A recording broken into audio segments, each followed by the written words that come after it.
as a special forces operator, we had our camps on the border of South Vietnam and right up in the corner into Laos and then some down in Cambodia. But the special forces camps were way out there and as the eyes and ears and the tip of the spear for the ground guys in the other areas.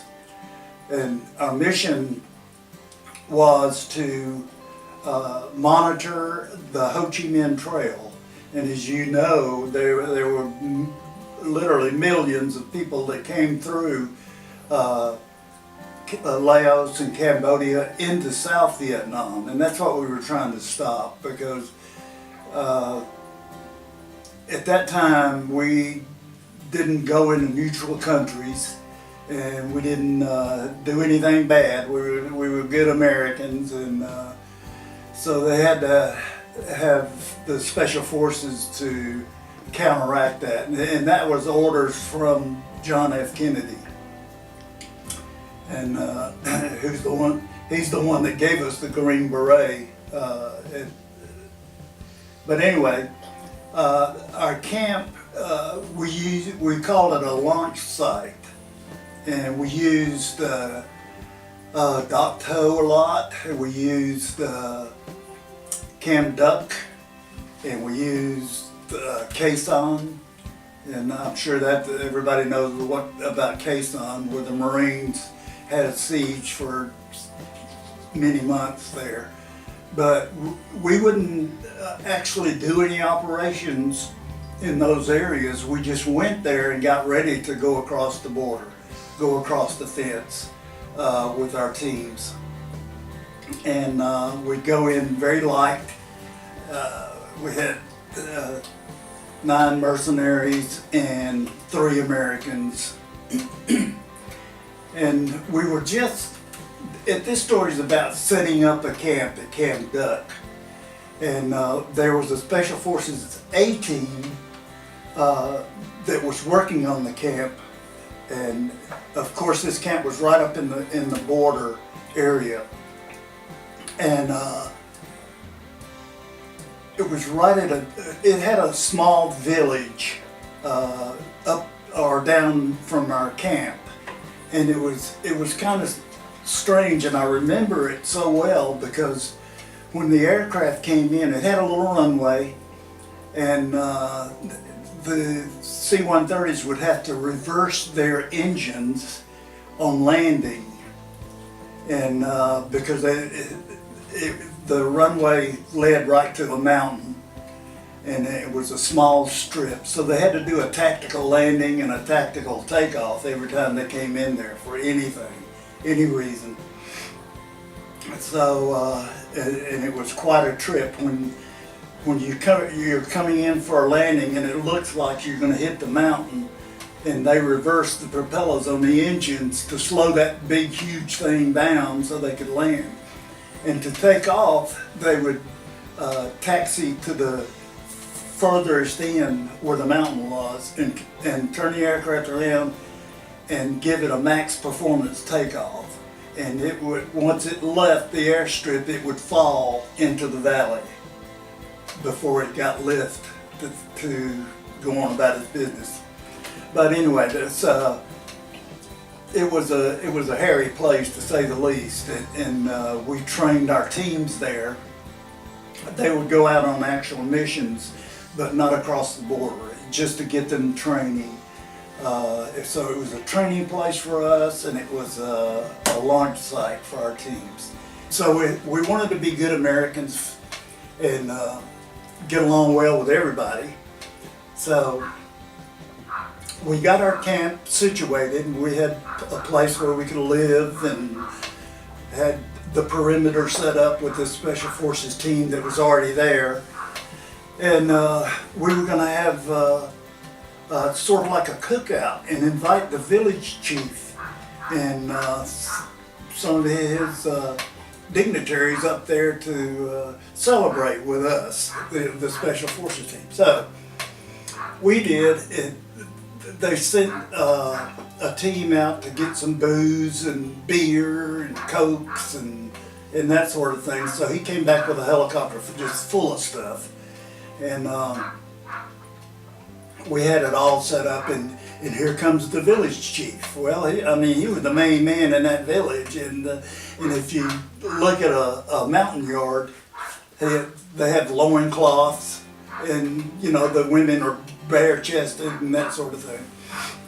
Well, they came up there and we started giving them drinks and food and whatever we could find. And so they were drinking pretty heavy. They kind of liked that stuff, that American whiskey. And I remember about 3 hours into the party or the celebration, we were approached by an interpreter. He came over, and myself and a couple more guys were just sitting there drinking beer and having a good time, And the interpreter asked us what we would trade for one of our guys, one of our soldiers. And we looked at it and we said, oh, we can't do that. We don't trade people, And he said, oh, well, he goes back over and he talks to the chief. Well, we found out that the chief's daughter, a little mountain yard girl, I don't remember how old she was, but anyway, she fell in love with this one guy. And that's what it was all about. He was a dark-skinned American, and the mountain yard folks are real dark-skinned. So she really liked this guy. So the interpreter came back and he said, well, what would you take? We said, well, you don't really have anything that we would take for this guy. And of course, we didn't tell him that he was being bartered for. So,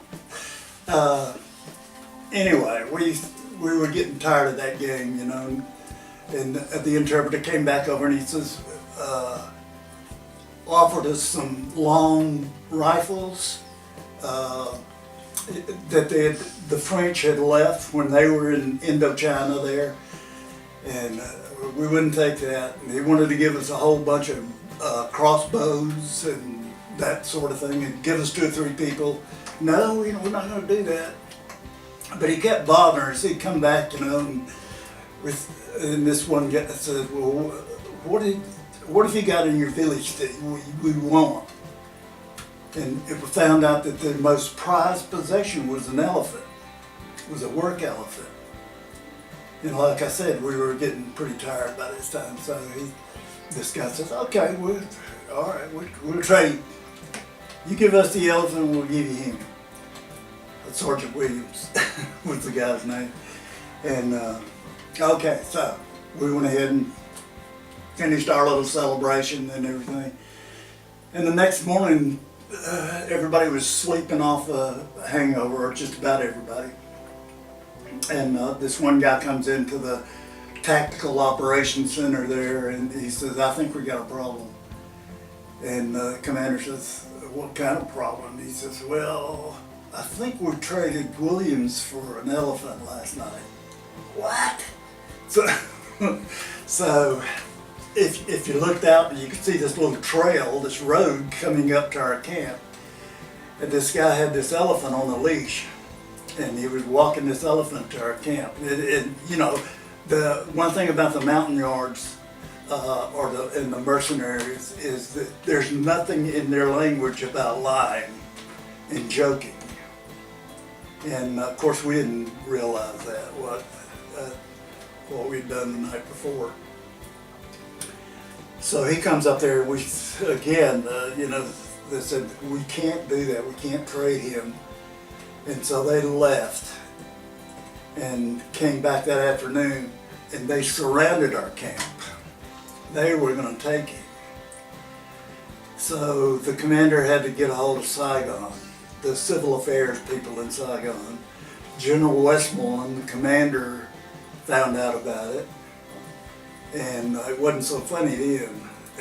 The civil affairs guy had to come up there and talk to this village chief, and they had to give him, a huge amount of money and other things that they bartered for this guy for embarrassing him and that sort of thing.